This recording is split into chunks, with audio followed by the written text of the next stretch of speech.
याद होगा। जैसे मैंने कहा था डिस्ट्रीब्यूशन करने के ऊपर 4 तरह के क्वेश्चन बनते हैं, different to different, different to alike, alike to different, alike to alike, जिसमें जिसमें डिफरेंट टू डिफरेंट के लिए मैंने कहा था कि ग्रुप थ्योरी और फिर उसके बाद में डिस्ट्रीब्यूशन पे जाना है। उम्मीद है आपको याद होगा। ठीक है, तो देखिए साहब, जो कल तक बता के गया था उसी चीजों से आगे चलता हूं। मान लीजिए जैसे डिवीजन एंड डिस्ट्रीब्यूशन की बात की है, तो सबसे पहले हम डिवीजन पे बात करते हैं, माने चीजों को बांटना, माने चीजों को डिवाइड करना। अगर बाय द वे मुझे, मैं आपको याद दिला देता हूं, अगर बाय द वे मुझे 6 चीजों को, है ना, 1 2 3, ठीक है, साइज के 3 ग्रुप्स में बांटना है। तो 3 ग्रुप्स में बांटने का मतलब मैंने लास्ट टाइम पे बताया था कि 3 पॉलिथीन में रखना है। एक पॉलिथीन में सिर्फ एक बुक जाएगी, एक में 2 बुक्स जाएंगी, एक में 3 बुक्स जाएंगी, ऐसे 6 बुक्स चलेंगी 3 पॉलिथीन में। तो कैसे आखिरकार मैं साइज 1, साइज 2 और साइज 3 की बुक्स रख सकता हूँ? तो अगर भाई मुझे डिस्ट्रीब्यूट करना है, तो डिस्ट्रीब्यूट नहीं, डिवाइड करना है, तो उसके नंबर ऑफ वेज होंगे 6 factorial upon 1 factorial, 2 factorial, 3 factorial. उम्मीद है याद होगा। यही चीज अगर बाय द वे 6 चीजों को इक्वल साइज के 3 ग्रुप्स 2 2 2 में डिवाइड करनी होती, उम्मीद है याद होगा। तो कैसे करते थे, क्या सिखाया था मैंने? क्या करो, 6 फैक्टोरियल, फिर 2 फैक्टोरियल, 2 फैक्टोरियल, 2 फैक्टोरियल। अब 2 फैक्टोरियल का रिपीटेशन कितनी बार हुआ? 3 बार। तो हम क्या करेंगे, डिनोमिनेटर को 3 फैक्टोरियल से मल्टीप्लाई कर देंगे, डिनोमिनेटर को 3 फैक्टोरियल से मल्टीप्लाई कर देंगे, क्योंकि जितने नंबर ऑफ रिपीटेशन होते हैं उससे मल्टीप्लाई करते हैं डिनोमिनेटर को, राइट है। उम्मीद है ये सब याद होगा। तो अब थोड़ा सा इसी चीज को थोड़ा सब्जेक्टिवली अगर देखा जाए, तो अगर भाई मुझे डिवीजन करना है m plus n distinct objects का 2 ग्रुप्स में जिनके साइज m और n है, तो कहना मतलब ये जैसे m और n, m प्लस n है, ठीक है, इसको मेरे को अगर m साइज और n साइज के 2 ग्रुप्स में डिवाइड करना है, तो मेरा मेथड क्या रहेगा? देखिए, अगर भाई प्रॉपर मेथड से बात की जाए, तो सबसे पहले मैं m प्लस n चीजों में से m चीजों को सेलेक्ट करूंगा, ठीक है ना, m प्लस n चीजों में से m चीजों को सेलेक्ट कर लिया, बची रही n चीजें, फिर n चीजों में से n चीजों को सेलेक्ट कर लेंगे। तो कहने का मतलब हमारे पास में फाइनली जो वेज आ जाएंगे वो कितने आ जाएंगे? m प्लस n सी m। और जब आप इसे सॉल्व करेंगे तो ये बन जाएगा m plus n factorial upon में m फैक्टोरियल और नीचे n फैक्टोरियल। ऐसे सही है। और डायरेक्ट भी सोच सकते थे कि अगर जिसको डिवाइड करना है total number of things m plus n factorial upon में फर्स्ट ग्रुप का साइज n, सेकंड ग्रुप का साइज n। याद आ रहा है आपको? मैंने यही तरीका सिखाया था, ठीक है ना। तो आप चाहो तो प्रॉपर वे से जा सकते हैं, चाहे डायरेक्ट भी जा सकते हैं, ठीक है। तो फिलहाल अगर देखा जाए नंबर ऑफ वेज कितने होंगे, ये है ना, m प्लस n का factorial upon m factorial n factorial. अब थोड़ा सा और आगे बढ़ते हैं, ये तो हुआ डिवीजन। अच्छा, अभी हमने क्या किया, m प्लस n चीजों को 2 ग्रुप्स में बांटा है, एक m साइज की, एक n साइज की। कितने ग्रुप्स में बांटा? 2 ग्रुप्स में बांटा। मैंने क्या सिखाया, 2 ग्रुप्स में बांटने का मतलब हम कैसे फील करेंगे कि हमने m प्लस n बुक्स थी, उनमें से m बुक्स को एक पॉलिथीन में रख दिया, n बुक्स को दूसरी पॉलिथीन में रख दिया। कितनी पॉलिथीन होगी मेरे पास? 2 पॉलिथीन। कितनी पॉलिथीन होगी मेरे पास? 2 पॉलिथीन। क्लियर है? अच्छा, अब मैं क्या कर रहा हूं, ये 2 पॉलिथीन लेके चलता हूं और सामने से 2 बच्चे आ रहे हैं।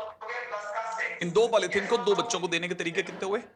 माने मैं 2 पॉलिथीन को डिस्ट्रीब्यूट कर रहा हूं अमॉन्ग 2 स्टूडेंट्स। अगर मेरे को 2 पॉलिथीन को 2 जनों में बांटना है, तो कितने तरीके हो गए? फैक्टोरियल 2।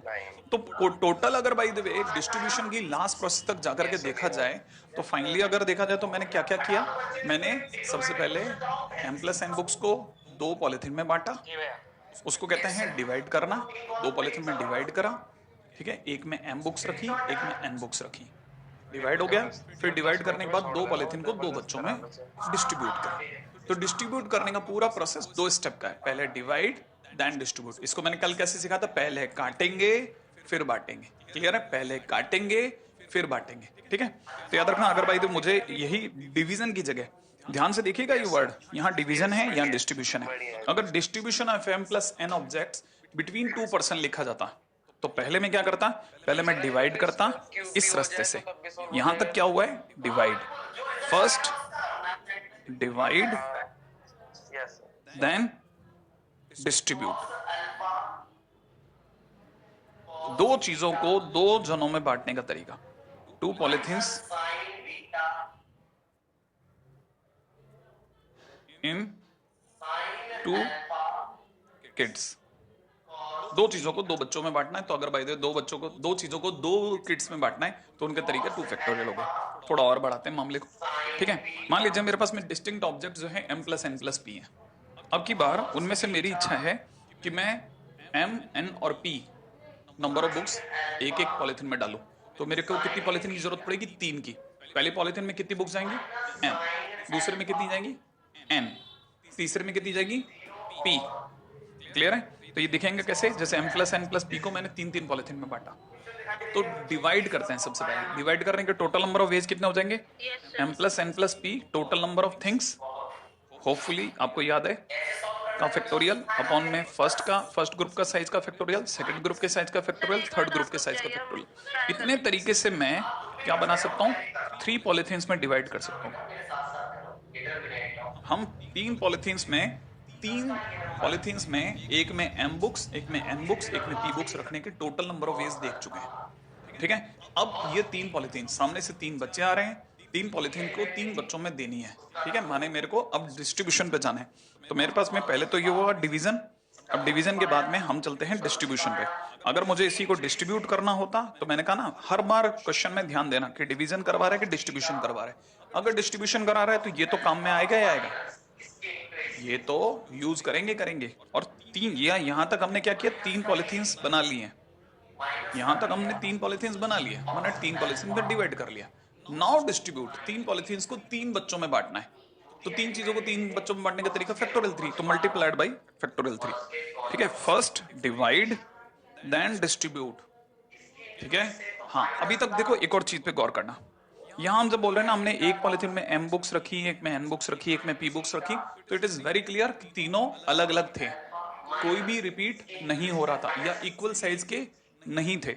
अगर इक्वल साइज होता तो जितनी बार रिपीटेशन होगा उसके फैक्टोरियल से डिनोमिनेटर को मल्टीप्लाई करेंगे। राइट है? इसको कैसे दिखाते हैं? देखिए, अभी पहले फिलहाल थोड़ा और मामले को बढ़ाते हैं। जैसे mn प्लस p की जगह पे अगर मान लो बहुत सारी चीज होती, x1 x2 x3 से लेकर के xn, n चीजें होती, उनके n ग्रुप्स बना रहे होते, जिसमें पहले पॉलिथीन में x1, दूसरे में x2, तीसरे में x3 से लेकर के nवे में xn बुक्स जाती है। तो ये हम क्या कर रहे हैं? n पॉलिथीन्स बना रहे हैं। सही है? अब n पॉलिथीन्स को बनाने का टोटल तरीका कितना होगा? n पॉलिथीन्स को बनाने का टोटल तरीका, टोटल थिंग्स अपॉन में हर ग्रुप के साइज का फैक्टोरियल। ये तरीके से कर लेते। फिर क्या करते? अब इन n पॉलिथीन्स को n बच्चों में डिस्ट्रीब्यूट करना है, तो इनटू में फैक्टोरियल n। अगर यही क्वेश्चन में डिवीजन की जगह डिस्ट्रीब्यूशन लग जाता तो बस यहाँ क्या करते? n फैक्टोरियल से मल्टीप्लाई कर देते। ये क्या यहाँ से यहाँ तक क्या कर रहे हैं? डिवाइड, और ये क्या हो गया? डिस्ट्रीब्यूट। राइट है? तो याद रख ले, बहुत सिंपल बात है, बहुत प्यारी छोटी छोटी चीजें चल रही हैं। Divide then distribute. ओके, तो नंबर ऑफ वेज होते थे, इनटू में फैक्टोरियल नाउन लग जाता। क्लियर? उम्मीद है ये छोटी बात हमको जो छोटी लग रही है, मतलब पिछली बार से लेकर के देखो हमने पिछले कितना टाइम निकाला।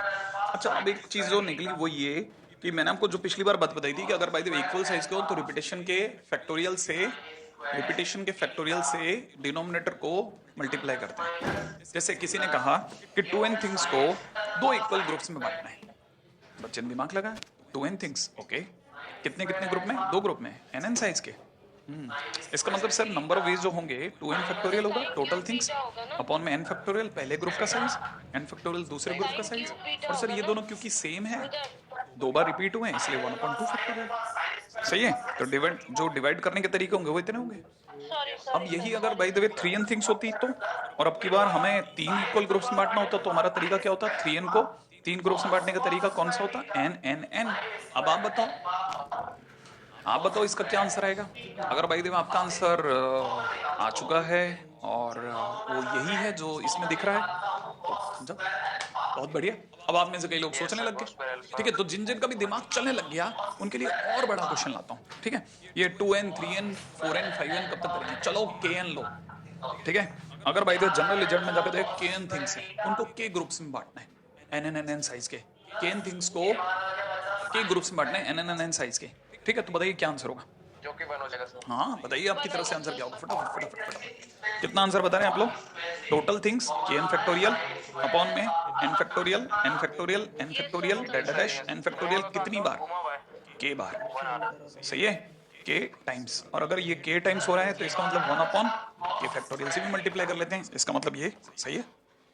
अगर आपका आंसर ये है तो बहुत झकास है। मतलब आप में से हो सकता है कई लोग नहीं भी लिख पाए हो, लेकिन उन्होंने अपनी कॉपी में नोट डाउन कर लिया हो, तो भी बहुत बढ़िया जा रहे हैं, बहुत शानदार। मेरी तरफ से थम्स अप। ठीक है, थोड़ा क्वेश्चन करते हैं, देखें आप में से कितने लोगों को याद है। ठीक है, जैसे किसी ने कहा 10 डिस्टिंक्ट चीज को, है ना, अगर बाय द वे हमारे को इस तरह से ग्रुप्स में बांटना है, 10 डिस्टिंक्ट चीजों को ग्रुप्स में बांटना है, कैसे? पहले ग्रुप में देख लीजिए 2 3 5, बताइए नंबर ऑफ वेज क्या होगा? फटाफट फटाफट आपका आंसर मेरे लिए जवाब बनेगा, मजा आएगा। देखिए आप में से कितने लोग आंसर लगा रहे हैं। टोटल थिंग्स अपॉन में हर ग्रुप के साइज का फैक्टोरियल आ गया। अगर आपका आंसर ये आ चुका है, ठीक है, thumbs up. 10 factorial upon 2 factorial 3 factorial 5 factorial. अगला 10 चीजों को दो दो ग्रुप में बांटना है, 5 5 के। फटाफट आंसर बताइए। हाँ हाँ हाँ हाँ, आप 10 फैक्टोरियल की जगह 10f लिख सकते हैं, ठीक है, स्लैश 5f का स्क्वायर। सही जा रहे हैं। और रिपीटेशन कितना हुआ? 5 का 2 बार हुआ, इसलिए 2 फैक्टोरियल अपॉन में 2 फैक्टोरियल। अगर ये आंसर है तो डन डना डन, बहुत सही जा रहे हैं, बहुत सही जा रहे हैं, बहुत सही जा रहे हैं। और बढ़ते हैं, चलिए 10 चीजों को 2 4 4 में बांटिए। नंबर ऑफ वेज बताइए। आप बता रहे हैं, आप बता रहे हैं, आप बता रहे हैं, आप बता रहे हैं, मैं नहीं बता रहा। हाँ मैं बता चुका हूँ क्योंकि, है ना। चलिए फटाफट फटाफट। हाँ भाई, अगर भाई देव आपका आंसर आ चुका है तो अभी में भी लिखा है, भले मेरे को नहीं दिखा पा रहे, है कि नहीं? तो आपका आंसर अगर ये है तो बहुत राइट है। पहले में 2 फैक्टोरियल, फिर 4 फैक्टोरियल, 4 फैक्टोरियल, 4 फैक्टोरियल 2 बार रिपीट हुआ, इसलिए डिवाइड बाय 4 फैक्टोरियल, या फिर denominator multiplied by 2 factorial, 2 factorial 2 2। Clear है? अगला नेक्स्ट, 10 को 3 3 3 एक ग्रुप में बांटना है। नंबर ऑफ वेज बताइए। आंसर आ गया? हाँ हाँ, बस बस फटाफट फटाफट, बस बस, बहुत बढ़िया, बहुत शानदार जा रहे हैं, ठीक है। 10 फैक्टोरियल अपॉन में कितना? 3 फैक्टोरियल का क्यूब, क्योंकि 3 बार आएगा, इनटू में 1 फैक्टोरियल, और फिर क्यूब के कारण 3 बार रिपीटेशन हुआ तो अपॉन 3 फैक्टोरियल। सही है? ओके। 10 को 2 2 2 के 5 ग्रुप्स में बांटना है। फटाफट नंबर ऑफ वे देखिए। बताते जाओ बताते जाओ, कल तो अपने खूब क्वेश्चन करके गए थे, आज के दिन पे भी मुझे पूरी उम्मीद है आप में से कई लोग ये क्वेश्चन कर सकते हैं। कई वाले आपका आंसर है, ठीक है। चलो आगे, बढ़िया। अगला 10 को 4 और 6 में बांटना है। नंबर ऑफ वेज बताइए। कॉपी में भी अगर आपका आंसर आता जाए और आपका आंसर बराबर जा रहा है तो जल्दी से आंसर बताते जाओ और आगे बढ़ते जाओ। हाँ मैं भी आगे बढ़ता जाऊंगा, यही आंसर है, देख लो मिला लो 4 और 6। चलो done done done. Next question पे ला रहा हूँ, बिल्कुल टाइम वेस्ट करे बगैर। अगला 10 चीजों को 1 2 3 4 के ग्रुप में बांटना है। नंबर ऑफ वेज बताइए। हाँ, टोटल थिंग्स 10 फैक्टोरियल, फिर हर ग्रुप का साइज 1 2 3 4, तो 1 फैक्टोरियल 2 फैक्टोरियल 3 फैक्टोरियल 4 फैक्टोरियल। बेहतरीन। अगला 10 थिंग्स को 2 2 3 3 क्योंकि 2 ग्रुप्स में बांटना है। बताइए बताइए बताइए फटाफट। उम्मीद है कल मैंने एक क्वेश्चन कराया था, 12 थिंग्स को डिस्ट्रीब्यूट करा था सेम टू सेम वे में, 4 4 3 3 के ग्रुप में। हाँ भाई, वाह, बताओ बताओ, क्या आपका आंसर यही है? झकास। अगर आपका ये सही है तो मजा आ रहा है, मतलब लपक करके आप लोग खेल रहे हैं, आपको डिस्ट्रीब्यूशन ग्रुप फॉर्मेशन तो आ गया। चलिए अब जरा क्वेश्चंस की दुनिया में भी चलते हैं। 52 कार्ड्स हैं, 4 इक्वल सेट्स में डिवाइड करने हैं। कितने सेट्स में डिवाइड करने हैं? 4 इक्वल सेट्स में, राइट। जरा देखिएगा 4 इक्वल सेट्स की अगर हमसे चर्चा करेगा तो 52 का मतलब 4 इक्वल सेट 13 13 13 के होंगे। नंबर ऑफ वेज बताइए। डिवाइड करना है, डिवाइड। पहले क्वेश्चन में डिवाइड डिवाइड, पहले क्वेश्चन में डिवाइड, गौर करना है इस बात पर, डिवाइड है, राइट है, करो डिवाइड। हाँ, आंसर आप ही को बताना है पहले, सबसे पहले, ठीक है। अगर भाई देव आपका answer 52 factorial total things 13 factorial की पावर 4 इनटू में 4 फैक्टोरियल है, क्योंकि रिपीटेशन हुआ 13 13 का, तो आप बिल्कुल सही है, बराबर डिवाइड करा। सही है, आपने मतलब छोटी छोटी पॉलिथीन्स में 13 13 13 पत्ते हर एक पॉलिथीन में भर दिए, 13 13 पत्ते हर एक पॉलिथीन में भर दिए, और इतने तरीके से भरे, इतने तरीके से भरे हैं। अब क्वेश्चन नंबर 2 पे आ जाओ। क्वेश्चन नंबर 2, ये जो मेथड है क्या किसका हुआ? डिवाइड इन 4, अपने तरीके से बोला जाए तो 4 पॉलिथीन्स में भर दिया है। अगर आपने इन्हें 4 पॉलिथीन्स में भर दिया है, अब आपको इनको 4 पॉलिथीन्स को 4 लोगों में भी बांटना है। तो पहले क्या करेंगे? डिवाइड इतने वेज से and distribution of 4 polythenes in 4 persons. तो 4 चीजों को 4 लोगों में बांटने का तरीका 4 फैक्टोरियल, राइट है। तो अगर देखा जाए तो मल्टीप्लाइड बाय 4 फैक्टोरियल करना है। इस जो आंसर है इसको एज इट इज, यहां तक तो डिवाइड हुआ और मल्टीप्लाइड बाय 4 फैक्टोरियल, ठीक है। हाँ ये और बात है कि ये दोनों कैंसिल आउट हो जाएंगे, फाइनली हमारे पास में ये रह जाएगा। तो इसका मतलब first divide then distribute. Clear? तो बहुत सिंपल क्वेश्चन है, अगर आपसे ये बन गया तब तो बहुत बढ़िया। ये भी आपके नाम है। आगे बढ़ाता हूं गाड़ी को, ठीक है। नेक्स्ट क्वेश्चन, अगला क्वेश्चन देखिएगा, ठीक है। ये तो बहुत सिंपल सा काम हो गया। पहला क्वेश्चन आ रहा है, देखिए अब खुले में पहला क्वेश्चन, फर्स्ट क्वेश्चन आपके लिए। देखिए 6 चीजों को, 6 खिलौनों को डिस्ट्रीब्यूट करना है आपको राम श्याम और घनश्याम में। कैसे डिवाइड करना है, उसने कोई वर्ड बोला इंग्लिश में, इक्वली डिवाइड करना है। डिवाइड करना है कि डिस्ट्रीब्यूट करना है? ओ, डिस्ट्रीब्यूट करना है, तो पहले डिवाइड करते हैं, ठीक है, फर्स्ट डिवाइड, ठीक है, माने इक्वल माने 2 2 2 के ग्रुप में 6 चीजों को बराबर बराबर बांटना है, तो मतलब 2 2 2, तो इसका नंबर ऑफ वेज कितना हो गया 6 फैक्टोरियल अपॉन में 2 फैक्टोरियल का होल क्यूब इंटू में 3 फैक्टोरियल। इतने तरीके से हमने 6 टॉयज में से 2 2 उठा करके पॉलीथीन्स बना ली, 3 पॉलीथीन। कितनी पॉलीथीन बना ली? 3 पॉलीथीन बना ली। अब 3 पॉलीथीन्स को, ठीक है, ये हमारे पास क्या आ गई, यहाँ से यहाँ तक आ गया 3 पॉलीथीन्स। अब ये 3 पॉलीथीन्स जो आई हैं, इसको उठा करके हमारे को राम श्याम घनश्याम में डालना है, माने उनके पास भेजना है। 3 पॉलीथीन है, 3 बच्चे हैं, तो हम क्या करेंगे, अगर भाई तो किसी ने पूछा कि number of ways of distribution क्या होगा, वेज ऑफ डिस्ट्रीब्यूशन क्या होगा, तो हमारी तरफ से आंसर होगा first divide into factorial 6 upon factorial 2 cube into में 3 फैक्टोरियल वेज। इतने तरीके से तो डिवाइड करा, 3 पॉलीथीन बन गई, और 3 पॉलीथीन को 3 बच्चों में बांटने का तरीका मल्टीप्लाइड बाई 3 फैक्टोरियल। तो जैसे ही कैंसिल आउट करेंगे हमारे पास में 6 फैक्टोरियल अपॉन में 8 आ जाएगा, वॉट एवर इट इज, है ना, जो भी आपके पास आंसर होगा मिल जाएगा, कोई लंबी बात कर सकते हैं ना। तो पहले डिवाइड देन डिस्ट्रीब्यूट। अगला क्वेश्चन, जिनका ये आंसर बन गया बहुत बढ़िया, बहुत शानदार जा रहा हो। अगला क्वेश्चन है 30 जवानों को, ठीक है, डिवाइड करना है 3 इक्वल ग्रुप्स में। 30 जवानों को 3 इक्वल ग्रुप्स में डिवाइड करना है। कॉमन सेंस है, देखिए आपका आंसर आ गया क्या, कॉमन सेंस, कॉमन सेंस, सारा कॉमन सेंस है, आपकी इच्छा है, ठीक है। कितने जवान है भाई, 30 जवान, कितने ग्रुप्स में बांटना है, 3 ग्रुप्स में, कैसे साइज के, इक्वल के, 10 10 10 में बटेगा, तो आंसर इज 30 फैक्टोरियल अपॉन में 10 फैक्टोरियल 3 बार, और क्योंकि 3 बार इसलिए 3 फैक्टोरियल। लीजिए साहब, डिवाइड हो गया, याद रखना वर्ड डिवाइडेड। अच्छा, यही क्वेश्चन अगर डिस्ट्रीब्यूट में होता तो कैसे होता, हो सकता है ऐसे होता, उम्मीद है आपको समझ में आया होगा। यही सेम क्वेश्चन है, ठीक है। Number of ways in which 30 soldiers can be deputed equally to 3 equal places. माने हमने क्या किया, आपकी बार 30 जवानों को 3 ग्रुप्स में बांटा, और 3 ग्रुप्स में बांटने के बाद 3 अलग अलग जगहों पे भेज दिया, डिप्यूट कर दिया, डिप्यूट कर दिया, मैंने डिस्ट्रीब्यूट कर दिया। पहले पहले काटा फिर बांटा। तो देखिए साहब, अगर देखा जाए फर्स्ट डिवाइड करने के तरीके 30 फैक्टोरियल अपॉन में 10 फैक्टोरियल का होल क्यूब इंटू में 3 फैक्टोरियल। सपोज करो हमने 3 पॉलीथीन्स बना ली बड़ी वाली साइज की, हर पॉलीथीन में हमने हमारे प्यारे प्यारे 10 जवानों को रख लिया, ठीक है, जिसमें एयर वेयर सब फैसिलिटीज हैं। ऐसे उठाया और उठा करके 3 अलग अलग जगह पे भेज दिया। तो 3 जगह हैं, उनमें हमने 3 पॉलीथीन रखने के तरीके मल्टीप्लाइड बाई 3 फैक्टोरियल। तो यहाँ तक तो हमने क्या किया, डिवाइड किया, ठीक है।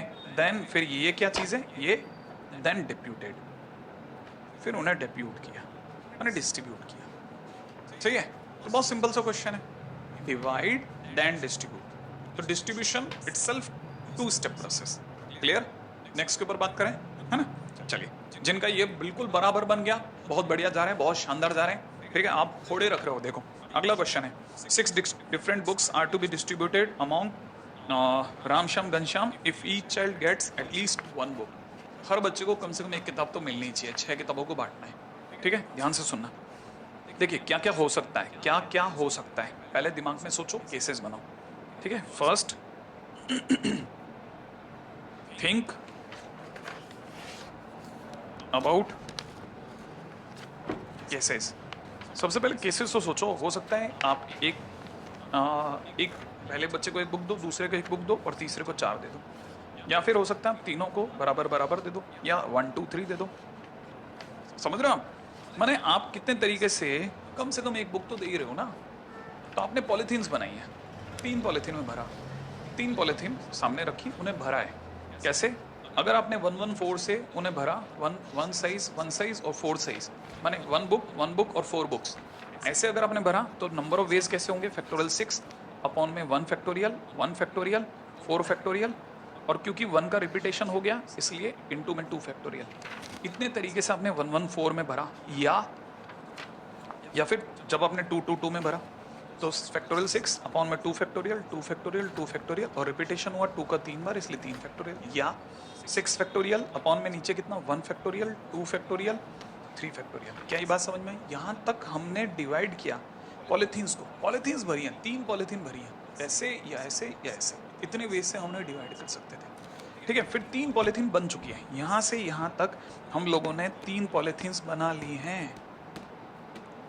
अब इन 3 पॉलिथीन्स को 3 बच्चों में बांटना है, रामश्याम घनश्याम में, तो 3 पॉलिथीन्स को 3 जगहों पे बांटने का तरीका इंटू फैक्टोरियल 3। नाउ डिस्ट्रीब्यूट, ठीक है ना, 3 पॉलिथीन्स, ठीक है, अमॉन्ग 3 चिल्ड्रन। 3 बच्चों में अगर बाई द वे बांटना है 3 पॉलिथीन को, तो फैक्टोरियल 3, 3 चीजों को 3 बच्चों में बांटने के तरीके 3 फैक्टोरियल, तो मल्टीप्लाइड बाय 3 फैक्टोरियल। आप में से किसी का सही आंसर आया? अगर आप में से किसी का भी सही आंसर आ रहा है और यही आंसर आया है तो आप बहुत बढ़िया काम कर रहे हैं। आपको पता नहीं आपने IIT 2012 का क्वेश्चन फोड़ दिया, IIT का क्वेश्चन फोड़ दिया। मैंने जान करके इसके नीचे टैग नहीं लगाया था, ठीक है, ताकि आपको पता चले कि आपसे ये क्वेश्चन बन गया था ऑलमोस्ट, या किसी के लिए नया एक्सपीरियंस भी हो सकता है, या समझ में भी आ गया तो अभी आपको IIT का क्वेश्चन झटके से समझ में आ गया। और आगे बढ़ता हूँ, अगला क्वेश्चन। कितनी तरीके से 52 पत्तों को डिवाइड कर सकते हैं 4-4 के ग्रुप में, चार ग्रुप्स में 13-13 के, 4 ग्रुप्स में 13-13 के। इसका मतलब ये कि टोटल आंसर कितना होगा? मेरे पास 52 कार्ड्स हैं, मैं सबको डिवाइड कर रहा हूँ 13, 13, 13, 13 में। इसका मतलब 52 फैक्टोरियल अपॉन में 13 फैक्टोरियल का होल पावर 4 इंटू में 4 फैक्टोरियल। डिवाइड ही तो करना है, काम खत्म। सेकंड क्वेश्चन आ गया, जल्दी से बताओ। अब इनको 4 प्लेयर्स में भी बांटना है। पहले 4 में डिवाइड करोगे, फिर 4 में डिस्ट्रीब्यूट करोगे, तो चारों में इक्वली बांटना है, ठीक है, डिस्ट्रीब्यूटेड इक्वली। तो आपके पास तरीका क्या है? 52 फैक्टोरियल अपॉन में 13 फैक्टोरियल की पावर 4, 13-13 के 4 ग्रुप्स इंटू में 4 फैक्टोरियल बिकॉज ऑफ रिपीटेशन। इतने तरीके से आपने छोटी छोटी पॉलिथीन्स बनाई 13-13 पत्तों की। अब 4 पॉलिथीन 4 लोगों में बांटना है, तो मल्टीप्लाइड बाई 4 फैक्टोरियल, ये और ये कैंसिल आउट हो गया। तो फाइनली आपका आंसर कितना रह गया? 52 फैक्टोरियल अपॉन में 13 factorial two the power 4, right है। अगला क्वेश्चन फटाफट से।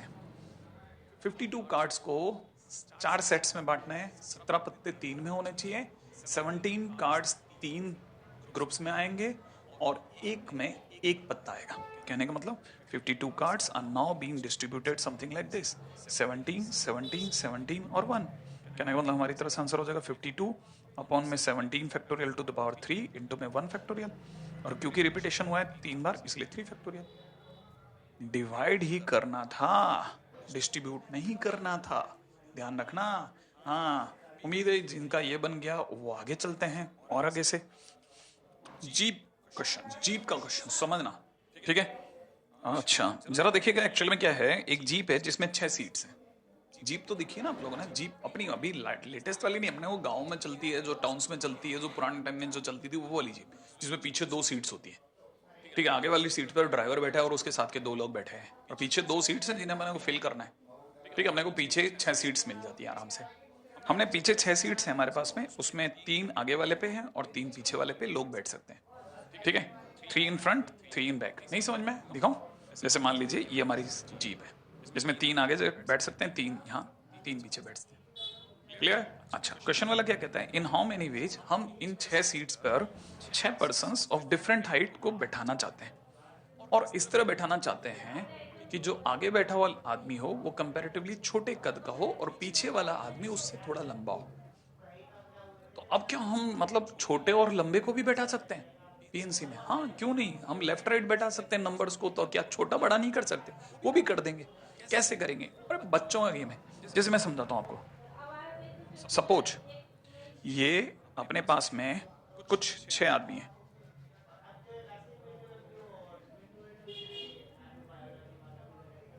ठीक है। ये अपने 6 आदमी दिख रहे हैं आपको? 6 हो गए ना? हाँ 6 हो गए। इनमें से आप किन्हीं भी 2 को पकड़ लो, आप किसी भी 2 को पकड़ लो, किन्हीं भी 2 पे आप हाथ रख लो, एक छोटा एक बड़ा ही आएगा। इन 6 में से किन्हीं भी 2 पे हाथ रख लो, एक छोटा एक बड़ा ही आएगा। क्यों? अरे सर ये कैसे पता चला कि ऐसे ही गिरते हुए? क्यों? सामने वाले ने लिख के दे दिया था 6 पर्सन्स ऑफ डिफरेंट हाइट। इसका मतलब ये है कि किसी की भी हाइट बराबर नहीं थी, ये तो ध्यान ही नहीं दिया। ओके चलो कोई बात नहीं, अभी सर अभी दिमाग लगा लिया, देख लिया 6 लोगों को सामने, किसी भी 2 पे आपने हाथ रख लिया, ठीक है। किसी भी 2 पे क्यों? मतलब किसी भी 2 पे हाथ इसलिए हम कहते हैं ना, किन्हीं भी 2 पे देख ले यार तेरे ये एक छोटा एक बड़ा है।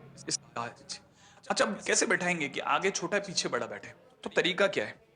तरीका ये है कि हम अगर बैठाना चाहते हैं तो पहले क्या करते हैं, बड़े ध्यान से देखना, पहले क्या करेंगे कि हम इन 2 सीट्स के ऊपर दिमाग लगाते हैं। ठीक है, सबसे पहले हम क्या करेंगे, इन 6 में से, ये जो 6 चल रहे हैं ना, इस 6 लोगों में से कोई भी 2 को पकड़ लेंगे, किन्हीं भी दो को पकड़ लेते हैं। 6 में से 2 को पकड़ने का तरीका 62, 2 को पकड़ा, एक छोटा एक बड़ा होगा, छोटे वाले को आगे पीछे, बड़े वाले को पीछे बैठाएंगे, एक ही तरीके से घूमने ही नहीं देंगे। इंटू 1 करते ही ऑटोमेटिकली लॉक हो गया, छोटा वाला ही आगे बैठेगा, बड़ा वाला पीछे बैठेगा। और सर अगर उल्टा करना होता तो छोटे वाले को पीछे बैठाना, तो भी इंटू 1 कर दे। और सर अगर भाई कुछ करे ही नहीं तो, अगर कुछ नहीं करा तो भी इंटू 1 माना जाएगा। तो कुछ करना हो तो, कि छोटा बड़ा किसी भी तरफ कोई भी बैठ सकता हो, तो इंटू फैक्टोरियल 2 कर दे, ताकि छोटे बड़ा कोई भी कहीं भी बैठ जाए। अच्छा, मतलब अगर कुछ नहीं करा तो ऑटोमेटिकली अंडरस्टूड, इंटू 1 किया। हाँ देखो, अगर भाई बुक्स की नजर से देखा जाए तो कुछ नहीं करना, लेकिन अगर भाई कॉपीज की नजर से या टीचर की नजर से देखा तो इंटू 1 करने का मतलब टीचर समझ जाता है कि बच्चे ने इंटू 1 किया है, इसका मतलब ये कि उसके दिमाग में कोई एक स्पेशल केस है। अब वो केस क्वेश्चन बताता है। तो इंटू 1 करने का मतलब आगे छोटा बैठा, पीछे बड़ा बैठा। अब 6 में से 2 जा चुके हैं, ठीक है। अब हम इन 2 सीट्स को भरने पे आ गए। हमारे पास में 6 में से 2 हमने सपोज करो ये 2 हटा दिए, जो 4 बच गए उनमें से फिर 2 उठाए। ठीक है, कैसे? 4 में से कोई भी 2 उठाए, उन्हें एक ही तरीके से बैठाया, छोटा आगे, ठीक है, और बड़ा पीछे। समझ रहे हैं आप? फिर एक ही तरीके से बैठाया। अब मान लो अपन इसको और इसको उड़ा दिया, बचे रह गए ये 2, इन 2 में से फिर 2 को उठा लिया मैंने 2C2 तरीके से और इंटू 1 कर दिया। तो जैसे ही ऐसा करोगे आपको अपने आप पता चलेगा कि आगे जो बैठे वो हमेशा छोटे थे और पीछे जो बैठे वो हमेशा बड़े थे। एक तरीका। दूसरा तरीका क्या है, हम ये ऐसा भी कर सकते थे कि हम 6-6 के 2 ग्रुप बनाते, 6-6 के 2-2 ग्रुप बनाते, और ग्रुप बनाते समय पर हमारी इच्छा है, ठीक है ना, हम इनमें से किन्हीं भी 2 के, अरे 6 के कोई भी 2 जने पकड़ लो आप, कोई भी 2, मैंने कहा था ना आपको खुला चैलेंज है, कोई भी 2 पकड़ लो, बराबर नहीं आएंगे, एक छोटा एक बड़ा ही आएगा। तो कोई भी 2-2 का ग्रुप बना लो, और जैसे ग्रुप बना करके उन ग्रुप्स को पॉलिथीन बना लो। उन ग्रुप्स की कैसे पॉलिथीन बनाएंगे? देखिए 6 में से 2-2 जने उठाए, तो बैठाने के तरीका कितना हो गया, 6 फैक्टोरियल अपॉन में 2 factorial, 2 factorial, 2 factorial into 3 factorial. इतने तरीके से हम 6 जनों में से 2-2 साइज के ग्रुप बना के उनकी 3 पॉलिथीन बना लेंगे। एक पॉलिथीन, एक पॉलिथीन, एक पॉलिथीन, ऐसे पकड़ लेंगे, राइट है ना भाई? ऐसे पकड़ लेंगे एक पॉलिथीन, ठीक है। तो हमारे पास 3 पॉलिथीन हो गई। अब 3 पॉलिथीन को 3 डब्बों में बैठाने का तरीका, 3 डब्बे दिख रहे हैं आपको, एक डब्बा, दूसरा डब्बा, तीसरा डब्बा। एक पॉलिथीन लेके जाएंगे, पहले वाले के ऊपर रखेंगे, खोल देंगे, जैसे खोलेंगे टप टप गिर जाएंगे। इंटू 1 करने का मतलब कि वो सीधे कैसे गिरेंगे, एक छोटा एक बड़ा, ठीक है। दूसरे वाले खोल देंगे, तीसरे वाले को खोल देंगे। तो कहने का मतलब ये कि कुल मिलाकर के हमारे पास में तीनों खुलेंगे।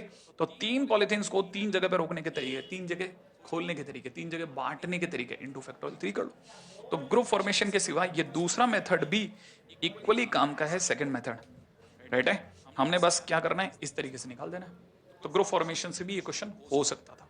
वैसे फिर भी मेरी तरफ से ये वाला बेस्ट है, ठीक है। आगे बढ़ते हैं, बहुत काम के क्वेश्चन नंबर 2 पे, है ना। बहुत अच्छे अच्छे क्वेश्चन चल रहे हैं आप। एक रैक है, बहुत काम का क्वेश्चन है, बहुत काम का क्वेश्चन। वीवीआई है सब, क्वेश्चन को पकड़ना। एक रैक है, उसमें 5 पेयर ऑफ शूज रखे हुए हैं, रैक समझते ना, है ना। उसमें से हमको 4 पेयर उठाना है, हमको 5 जूतों में से 4 जूतों को उठाना है, 4 शूज उठाने, पिक करने, चुनने हैं इस तरह से कि वो चारों जूतों में से कोई भी कंप्लीट पेयर में नहीं आए। पेयर समझते ना, लेफ्ट राइट दोनों नहीं आ जाए। तो आपको 5 पेयर ऑफ शूज हैं, कैसे दिखाता हूं। जैसे अगर देखा जाए तो ये 5 पेयर ऑफ शूज दिख रहे हैं, इन 5 पेयर ऑफ शूज में से हमको कोई भी 4 उठाने हैं और कोई भी पेयर नहीं आना चाहिए। तो क्या तरीका होगा? देखो तरीका क्या होगा, तरीका समझना। हम क्या करेंगे, हम पहले लेफ्ट की तरफ देखो, दिख रहा है आपको लेफ्ट में, जिसको मैंने येलो कर दिया। हम क्या करते हैं, 5 में से कोई भी 4 चुन लेते हैं। 5 में से ये जो 5 है ना लेफ्ट के, उनमें से कोई भी 4 चुन लो, कोई भी 4 चुन लो। तो आपने जैसे 5 में से कोई भी 4 चुने, आप दुनिया को कह दो, लो ये लो 4, इनमें कोई भी पेयर नहीं बना रहा, कोई भी पेयर नहीं बना रहा। और वाकई नहीं बना रहा होगा, लेफ्ट लेफ्ट लेफ्ट से थोड़ी ना पेयर बनता है। एक टंग का जूते से क्या बनेगा? तो कहना मतलब लेफ्ट वाली टंग का जूते अगर 4 उठा लोगे तो कहां पेयर बने? तो इसका मतलब ये तरीका भी बराबर है, 5 में से कोई भी 4 उठा लो, है ना। लेफ्ट के 5 में से कोई भी 4 उठा लो। या क्या करो, सुनना बहुत ध्यान से सुना, अब बहुत ध्यान से सुना। या लेफ्ट के 5 में से कोई भी 3 चुनो, बड़े ध्यान से सुनना। लेफ्ट के 5 में से कोई 3, मैं मार्क कर रहा हूं। मान लो आपने ये चुना और ये लास्ट वाला चुन लिया, लेफ्ट के 5 में से कोई 3 चुने। अब आप में से कई लोगों के लिए पीएनसी नए सिरे से डिफाइन हो रही है। लेफ्ट के 5 में से कोई भी 3 चुने, फिर फिर फिर फिर फिर फिर जो बचे हुए दो हैं, दिख रहे हैं कौन से दो? ये वाले, ये दो दिख रहे हैं आपको, ये दो जिन्हें मैंने एल थोड़ा और डार्क कर दिया। जो बचे हुए दो हैं उनके राइट में से एक उठा लो। नहीं समझ में आया? जैसे आपने सपोज ये उठा लिया, जो बचे हुए दो हैं उनके राइट में से एक उठा लो, राइट पेयर के शूज में से एक उठा लो। तो देखो आपने क्या क्या उठाया, एक ये उठाया जिसे मैं यहां पे मार्क कर देता हूं, एक ये उठाया, एक ये उठाया, दो लेफ्ट के, ठीक है, राइट वाले रह गए तो इनका पेयर खराब।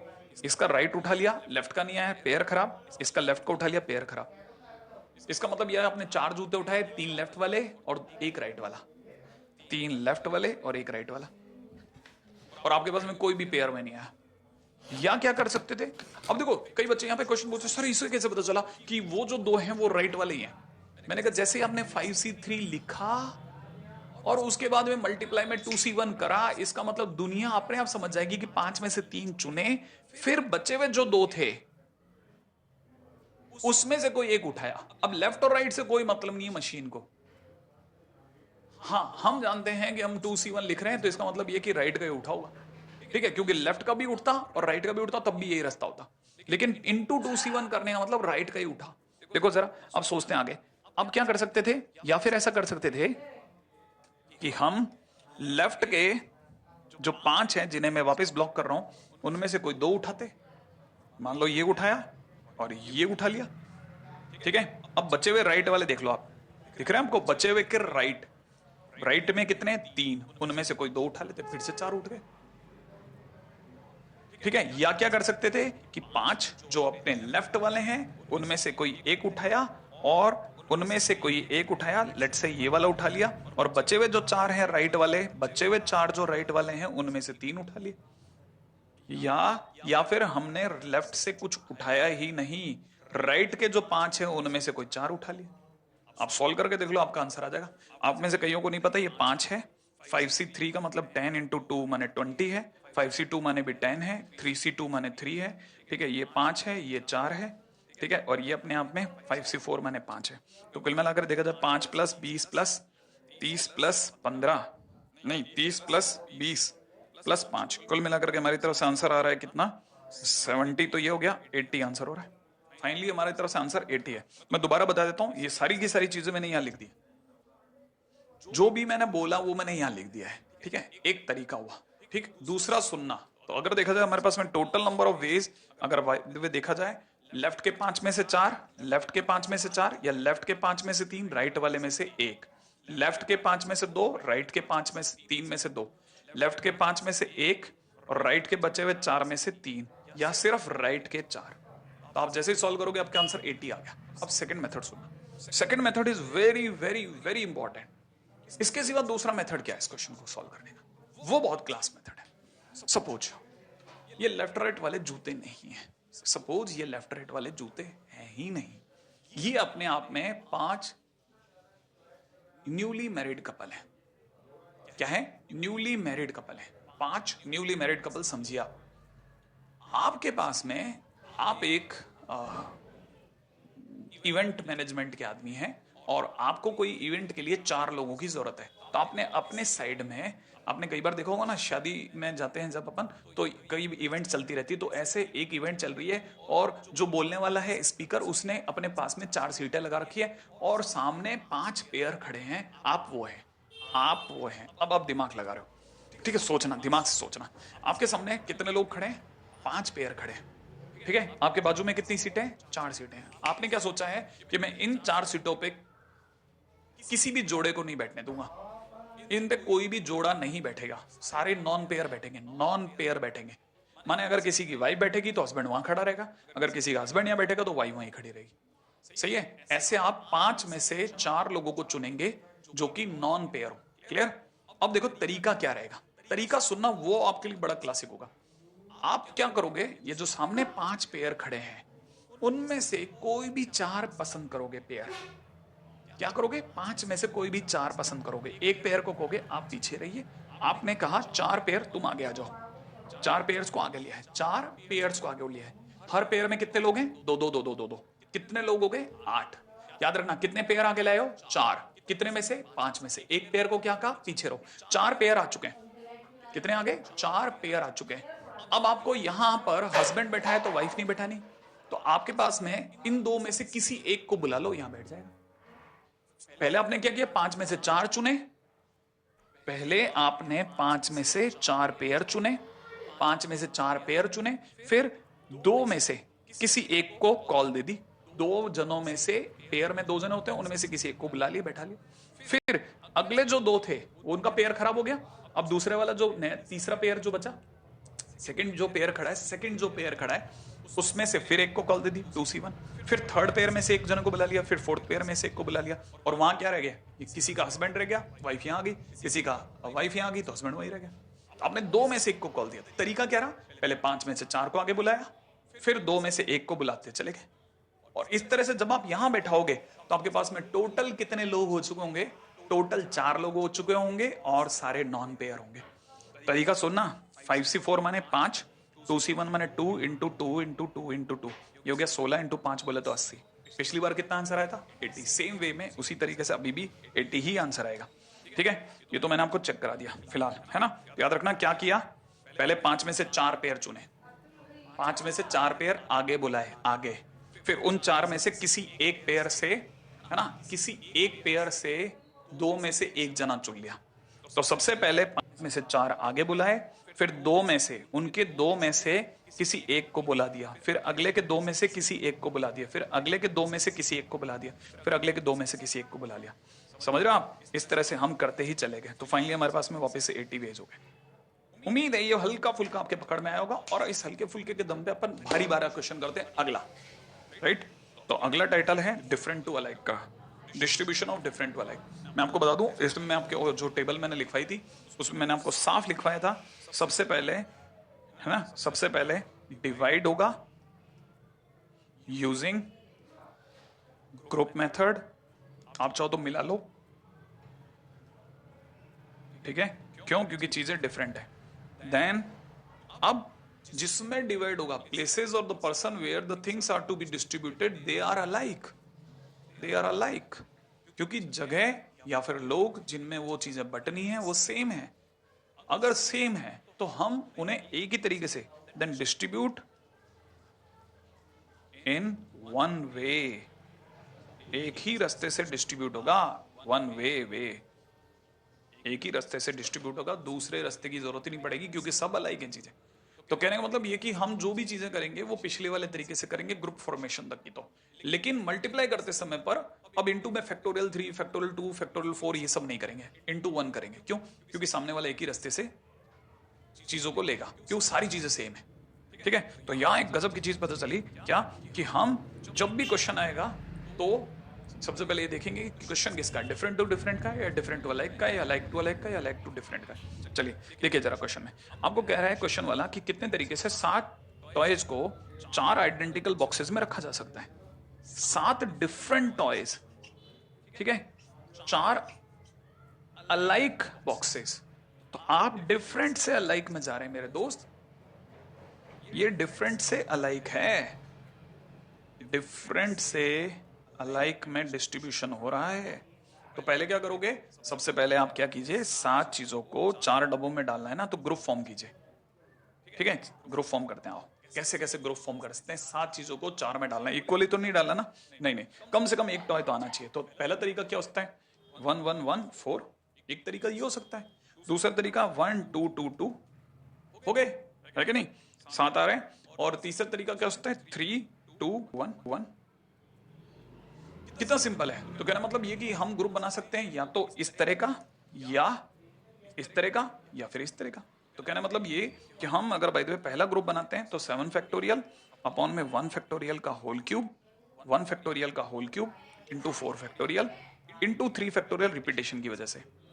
ठीक है, या दूसरा तरीका क्या होता है? 7 फैक्टोरियल अपॉन में 1 फैक्टोरियल, ठीक है, इंटू में 2 फैक्टोरियल का होल क्यूब इंटू में रिपीटेशन की वजह से 3 फैक्टोरियल। या तीसरा तरीका क्या होता है? 7 फैक्टोरियल अपॉन में 3 फैक्टोरियल इंटू में 1 फैक्टोरियल का होल स्क्वायर इनटू में 2 फैक्टोरियल, ठीक है। इतने तरीके से हम 7 टॉयज को 4 अलग अलग पॉलिथीन्स में बांट सकते हैं।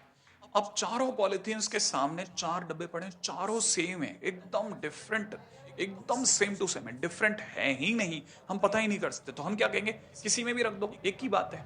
तो मतलब ये कि number of ways to distribute 4 polythenes in 4 identical boxes is 1। एक ही तरीके से रखा जा सकता है, एनी वे, कैसे भी रख दो, एक ही बात है, ये है मल्टीप्लाई। तो मेरा ना ख्याल है ये बात आपको पकड़ में आ गई होगी, ठीक है। इधर 1/2 फैक्टोरियल अपना और रह गया, ठीक है। तो कहना मतलब पहले डिवाइड देन डिस्ट्रीब्यूट इन 1 वे, ठीक है। तो ये तो काफी हद तक सेम चीज थी। अब चलते हैं अपने अगले क्वेश्चन की तरफ। Distribution in like to different, like to different, and that is very important. क्यों ये इंपॉर्टेंट है भाई इतना? क्योंकि इसमें लगता है बेगर्स मेथड। क्या?